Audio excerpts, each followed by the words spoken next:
Welcome back. To understand what's going on in the Democratic primary, you have to sample the mood on the ground. And from my 3 days in Iowa, it's clear to me that the Bernie Sanders phenomenon is very real, with the Vermont independent senator attracting huge crowds. Senator Sanders joins me now from Iowa. Senator, welcome back to Meet the Press. Thank you. I have to say I was both in Clear Lake, watched you there, watched you in the soapbox yesterday where you had so many people. The fair stopped. Forget Trump, forget Hillary Clinton. I think you might have had the biggest crowd yesterday.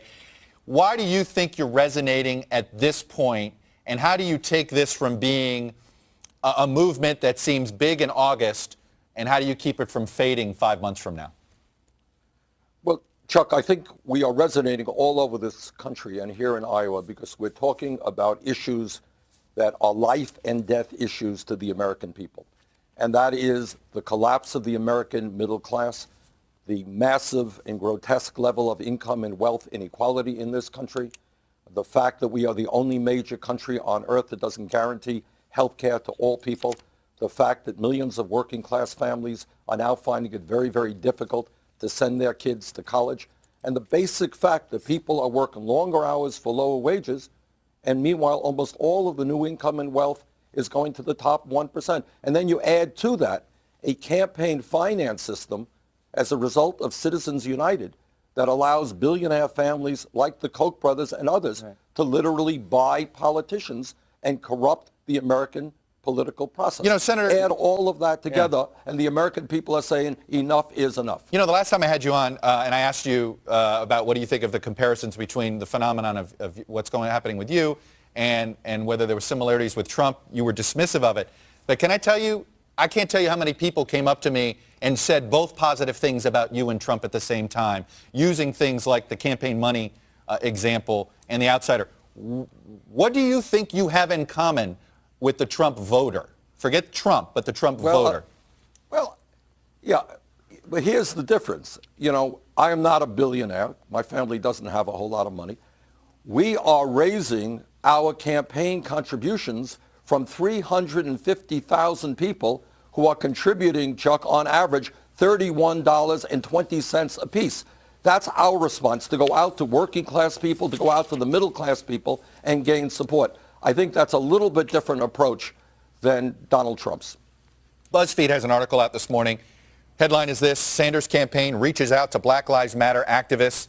Quote, "I apologize, it took our campaign so long." Tell me more about it. Well, that was sent out by a staffer, not by me. Look, we are reaching out to all kinds of groups. Absolutely. I met with folks at Black Lives Matter. We're reaching out to Latino groups. We're reaching out to the unions.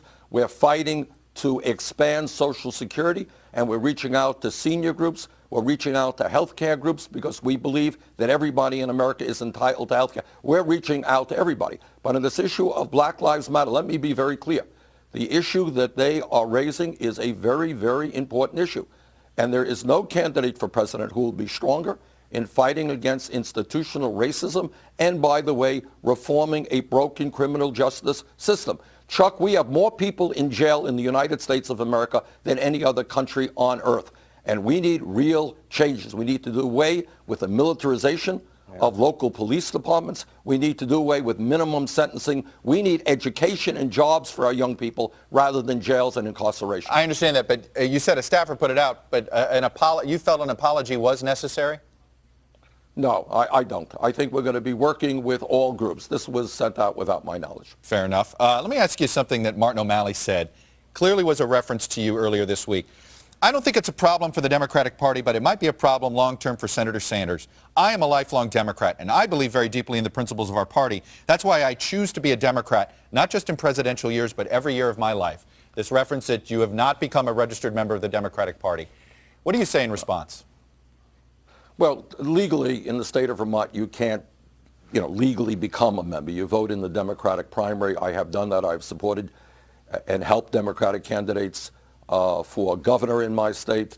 I have been a member of the Democratic caucus for 25 years in the House and the Senate. I'm now the ranking member of the Budget Committee. But it is true, I am the longest serving independent in the history of the United States Congress. And let me tell you this, I think it is an advantage Because when I speak to 28,000 people in Portland, Oregon, or 27,000 people in Los Angeles, the vast majority of those people, they're not quote-unquote registered Democrats. They are ordinary people who are sick and tired of politics as usual.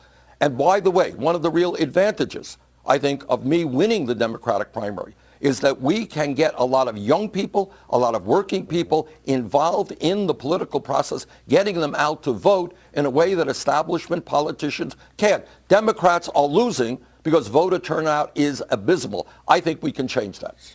Very quickly, during one of your largest applause lines is when you said, when you become president, you're going to focus on creating a healthcare system that's essentially Medicare for all.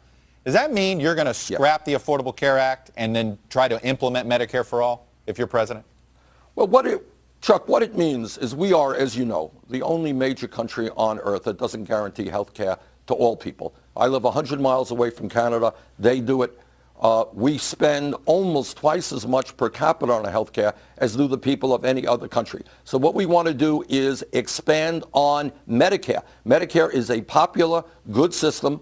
It covers people who are old. I want to see Medicare cover everybody. A Medicare for all single-payer program is the way, in my view, that you provide universal, quality, cost-effective health care, and we join the rest of the industrialized world. All right, last question. Joe Biden, you welcome him into the race? Do you think he should run?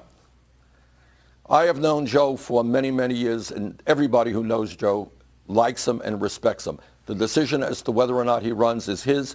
If he does run, I promise him an issue-oriented campaign. We're debating the major issues facing the American people. Help your campaign or hurt? We'll let the political pundits determine that. All right. Senator Bernie Sanders, I look forward to a longer, extended, issue-oriented interview at some point where we can do the gambit of issues, including some foreign policy in the near future, sir. Love to do it. Thank you.